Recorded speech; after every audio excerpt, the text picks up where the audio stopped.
آپ نوجوانوں کی ایک بہت بڑی وکیل ہوں. میں آپ کو کوئی الزام نہیں دیتی. جو آپ کو دیا جاتا ہے وہ آپ لے لیتے ہیں، اور ہم آپ سے توقع یہ کرتے ہیں کہ جو آپ کو نہیں دیا گیا وہ آپ کے پاس ہونا چاہیے. غلطی ہماری ہے. آپ میرا مستقبل ہیں، میں آپ کا ماضی ہوں. ماضی کو رد مت کیجیے، پرکھیے، جانچیے.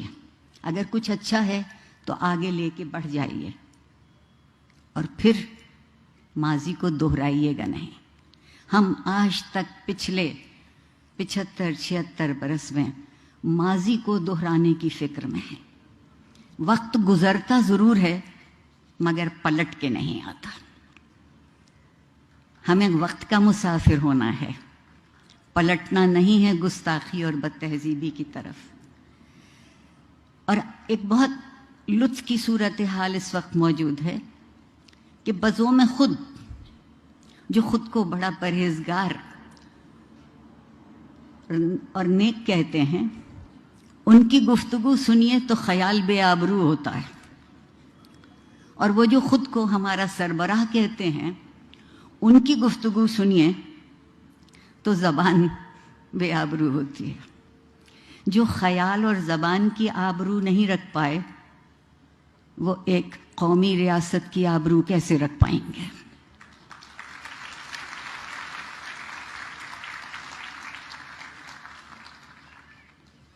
وقت اور زمانے کا فاصلہ نہیں ہوتا. فاصلہ اس وقت ہے جب ہم ایک دوسرے کے قریب آ کے درد مند ہونا شروع نہیں کرتے. اور درد مندی کس بات کا نام ہے کہ ہم زندگی کی اور زندہ رہنے والوں کی قدر کر سکیں، احترام کر سکیں. ہمارے ہاں احترام کا مطلب یہ ہوا ہے کہ گویا ہم خود نیچے ہو رہے ہیں. عاجزی سے بڑی کوئی خوبی نہیں، اور عاجزی سے بڑی کوئی دولت نہیں. میں آپ سے، لمس کے طالب علموں سے، اور جو تجربہ میرا یہاں رہا ہے، اس بات کی توقع بہت یقینی طور پر کر سکتی ہوں کہ یہ جو درد مندی کی متاع ہے، آپ اس کو تہذیب سے باوضو رکھیں گے. بہت ضروری ہے. ہم یہ سمجھتے ہیں عام طور پر کہ صرف جسموں کی عصمت ہوتی ہے. نیت، فکر اور عمل کی عصمت اس سے کہیں زیادہ قوی تر اور اہم تر ہے. اس لیے کہ جب زندگی بسر کرتے ہیں تو زندگی کی عصمت کا نام اخلاق ہے. اور میرا جی نہیں چاہتا کہ آپ میں سے کوئی بھی بے عصمت، بے اخلاق زندگی گزارے.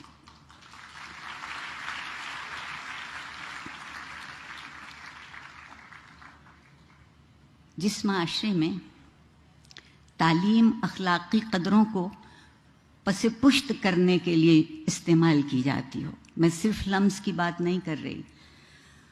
دراصل جو سرکاری ادارے ہیں ان کا مرثیہ پڑھنے کو جی چاہتا ہے، اور اگر اس سے بھی زیادہ کہہ سکوں تو ماتم کرنے کو جی چاہتا ہے کہ ایک خبط الحواس قسم کی نسل ہمارے سامنے لا کے کھڑی کر رہے ہیں، جس سے پیسے تو بے حد وصول کرتے ہیں. ماں باپ کی زندگیاں ان پیسوں کی خاطر نچوڑی جاتی ہیں، اور اس کے بدلے میں انہیں کیا ملتا ہے؟ تعلیم کا کام یہ ہے، درسگاہ کی خوبی یہ ہے کہ وہ کھلی آنکھوں سے خواب دیکھنا سکھائے. جو کھلی آنکھوں سے خواب نہیں دیکھتے، میرے خیال میں ان کو تعبیر بھی کبھی نہیں ملے گی. کبھی معاشرے کی خوبی یہ تھی کہ وہاں قانون کی علمداری ہو اور اخلاق کا قانون بنے، اخلاق کی رعایتیں ہوں. لیکن زوراوری کے ماحول میں قانون صرف جنگل کا رہ جاتا ہے. میرے اور آپ کے لیے کوئی جنگلی کا قانون بقول زہرا نگاہ کے سامنے لے آئے تو بڑی بات ہے. اور جب کبھی بھی کوئی کوئی بھی اپنے آپ کو حرف آخر سمجھنے لگتا ہے تو تعلیم، علم، تہذیب اور اخلاق وہیں مر جاتے ہیں۔ ہم میں سے کوئی حرف آخر نہیں ہے، ہم میں سے ہر کوئی ایک حرف ہے جو دوسرے سے مل کے لفظ بن سکتا ہے۔ آپ لوگ تبدیل کرنا چاہتے ہیں نا، آج کل بہت تبدیلی کا ذکر ہے، اور اگر ہم اس انتظار میں رہے کہ زمانہ بدلے گا، سب بدلیں گے، تو ہم بھی بدل جائیں گے۔ میرا خیال یہ ہے کہ بجائے غم اور غصے کے نڈھال ہونے کے، میں بہت وقت آپ کا نہیں لوں گی، ایک شعر آپ کو سنا کے آپ کے صبر کی اور آپ کی توجہ کی اور آپ کی عنایت کا شکریہ ادا کر کے چلی جاؤں گی۔ اقبال عظیم آبادی صاحب کا شعر ہے کہ بدلنا ہے اگر تو رندوں سے کہو اپنا چلن بدلیں، فقط ساقی بدل جانے سے میں خانہ نہ بدلے گا۔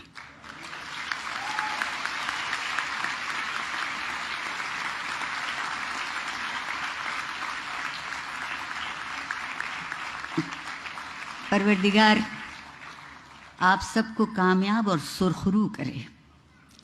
پروردگار آپ کو وہ دولت دے جو اس ملک اور اس معاشرے میں بہت تھی اور ہم نے لٹا دی، آپ اسے واپس لے آئیے۔